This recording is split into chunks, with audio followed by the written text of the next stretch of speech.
il y a un souci.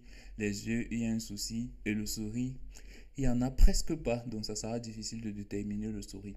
Ce qu'on va faire, premièrement, c'est jouer avec la face. La face, je vais définir à 1.5 par exemple. Et je vais voir ce que j'obtiens. Il y a toujours des erreurs. Je vais réduire. Et du coup, si je passe à 2 pour la face par exemple.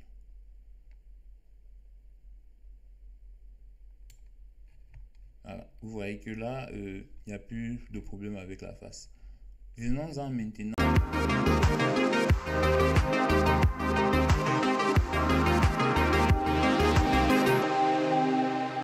Salut à tous et bienvenue dans ce nouveau tutoriel.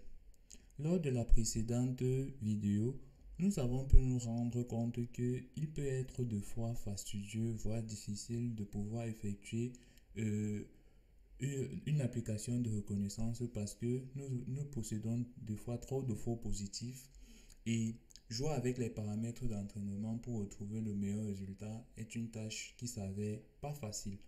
Alors, aujourd'hui, je vous propose de développer une application web en utilisant le framework Streamlit.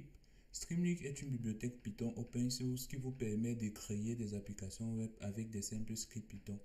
Il est conçu pour permettre aux data scientists et aux développeurs de créer facilement des applications web interactives et des visualisations des données sans avoir besoin d'expertise autant pour moi en développement web. Alors, je vais me baser de ce framework pour sortir des différents boutons où on va pouvoir slider automatiquement et retrouver les meilleurs paramètres d'entraînement de nos différents modèles et avoir la meilleure image qui soit pour les opérations de détection du visage, de détection des yeux, de détection de souris dans une image. Alors, comment ça se passe? Tout ce que vous avez besoin, c'est d'installer la librairie Streamlit en utilisant la commande pip install Streamlit dans votre terminal. Une fois ceci fait, vous n'aurez qu'à reproduire ces différentes fonctions qui nous retournent de l'image et aussi la position des yeux dans notre image originale. Ensuite, nous allons appliquer la même méthode pour détecter la face, pour détecter le souris. Et ensuite, la partie importante de la vidéo vient lorsque nous voulons maintenant créer notre application web là qui va pouvoir faire la visualisation et afficher le traitement automatique de nos différentes opérations d'entraînement. Alors, pour cela, qu'est-ce que nous allons faire? J'ai défini ici une fonction readImage qui va nous permettre de télécharger notre image depuis l'appareil sans avoir de problème de traitement ou de compatibilité de fichiers.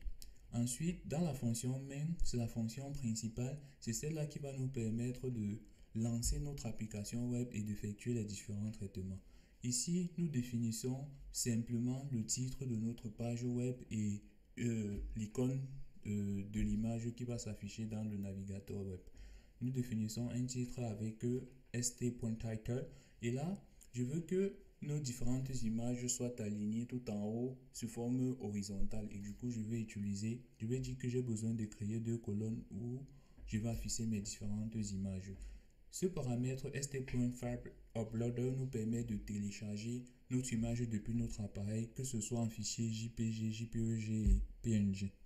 Et voici là où nous allons définir les différentes sliders qui vont nous permettre de coulisser entre les valeurs min et max de nos paramètres d'entraînement et de pouvoir retrouver le meilleur résultat pour notre image.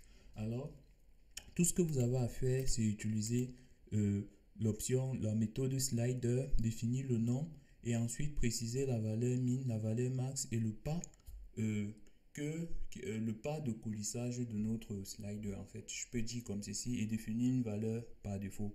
Vous pourriez défiler là. Moi, j'ai défini de 1.01 jusqu'à 5. Vous pouvez mettre à 10. Il n'y a pas de limite. Tout dépend de notre cas d'utilisation. J'ai fait pareil pour les différents paramètres d'entraînement pour le visage aussi, pour les yeux. Et ce sont ces paramètres-là qui vont être mis à jour automatiquement et qui vont appliquer le traitement dont on a défini. J'aurais pu prendre la liberté de définir mes différents paramètres ici aveugles pour avoir un meilleur résultat. Alors, une fois ceci fait, on vérifie si notre image a bien été envoyée sur le net, uploadée, autant pour moi. Et là, ce qu'on va faire, c'est récupérer notre image avec la fonction readImage que j'ai définie. Et là, maintenant, on va juste appliquer nos différents cas, nos différentes fonctions de détection et on va passer en paramètre notre image qu'on a uploadé et les différents paramètres définis par les sliders ici là, que ce soit pour la face, la détection du visage, la détection des yeux et aussi la détection du souris. Après, qu'est-ce que nous allons faire?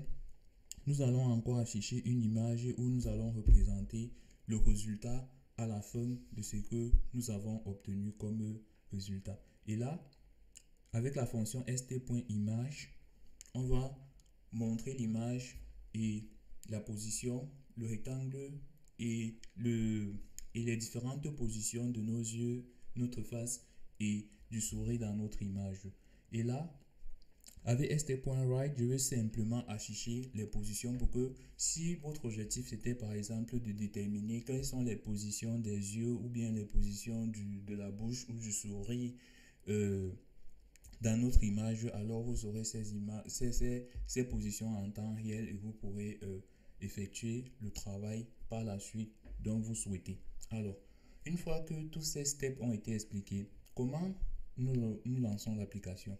Alors, ce que je vais faire, je vais venir là dans Terminal et pour ce faire, lorsqu'on veut exécuter, on n'utilise pas notre terminal tout simplement. On utilise la commande Streamline run et on donne le nom de notre fichier Python app.py.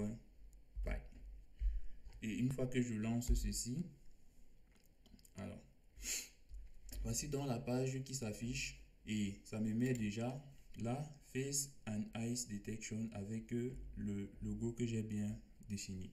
Là, nous pouvons maintenant uploader notre image et nous avons nos différents coulisseurs sliders qui vont nous permettre de faire varier automatiquement la valeur de nos paramètres d'entraînement pour reconnaître où se trouve le visage, la face, le souris ou le smile.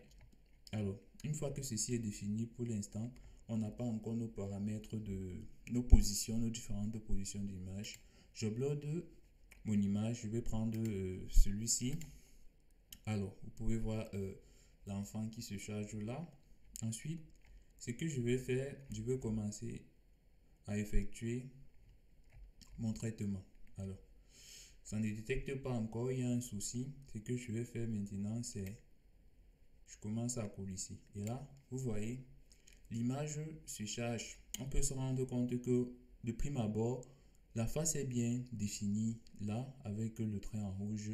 Par contre, ce qui concerne les yeux, on a un faux positif et le bleu et ce qui concerne le souris, on a beaucoup de faux positifs. L'idée maintenant, ça sera de retrouver un meilleur résultat sans avoir à chaque fois effacer, remettre les paramètres d'entraînement de notre modèle. Alors, comment je vais faire ça? Premièrement, se rend compte pour les yeux, on peut essayer de supprimer cette valeur aberrante. Je vais essayer de coulisser là. Et là, c'est bon.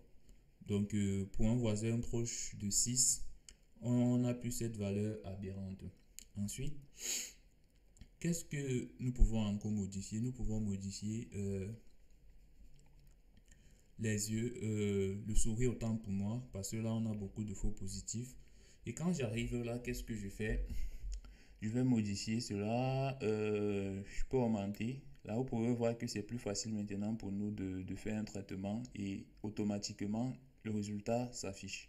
Je me rends compte que là, plus j'évolue, plus les faux positifs commencent à disparaître. Je vais aller. Et là, on a moins de faux positifs. Qu'est-ce que je peux encore faire? Je vais faire varier. Là, je vois que plus ça diminue. Et là, on est arrivé avec 3 faux positifs. On peut se rendre compte que le meilleur, 2 faux positifs autant pour moi, et le meilleur, ce qu'on veut, c'est celui-là. on pourra encore augmenter le nombre et voir si ça diminue. Et vous voyez qu'il ne reste plus que 2. On a bien notre visage, nos yeux et 2 faux positifs. Donc, si j'avais défini ma valeur max du nombre de voisins à 20 par exemple, on aurait obtenu un meilleur résultat. Et une fois que vous effectuez cela, qu'est-ce qu'il vous manque à faire? C'est simplement récupérer les différentes positions pour la face, pour les yeux, comme il y en a 2 yeux, et aussi pour le smile, tout en sachant que celui-ci ne correspondra pas à correspond à notre faux positif, et voici celui qui est à retenir. Voilà. Une fois ceci dit, vous pouvez voir comment le process est fait, c'est beaucoup plus facile. Et si vous voulez télécharger l'image, vous n'avez qu'à faire un bouton droit et sauvegarder l'image. Vous mettez le nom que vous voulez, résulte, et dans le dossier que vous voulez, vous enregistrez. Moi, je peux faire save comme ça et c'est bon. Vous pouvez faire encore cela avec n'importe quel cas. Je vais prendre le cas-ci, lequel, ouais, ça par exemple. Je sélectionne et vous pouvez voir que déjà en sortie, il y a pas mal de problèmes. Le visage, il y a un souci. Les yeux, il y a un souci. Et le souris, il n'y en a presque pas. Donc, ça sera difficile de déterminer le souris. Ce qu'on va faire, premièrement, c'est jouer avec la face.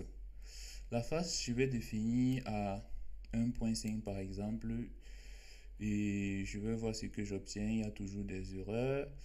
Je vais réduire. Et du coup, si je passe à 2 pour la face, par exemple,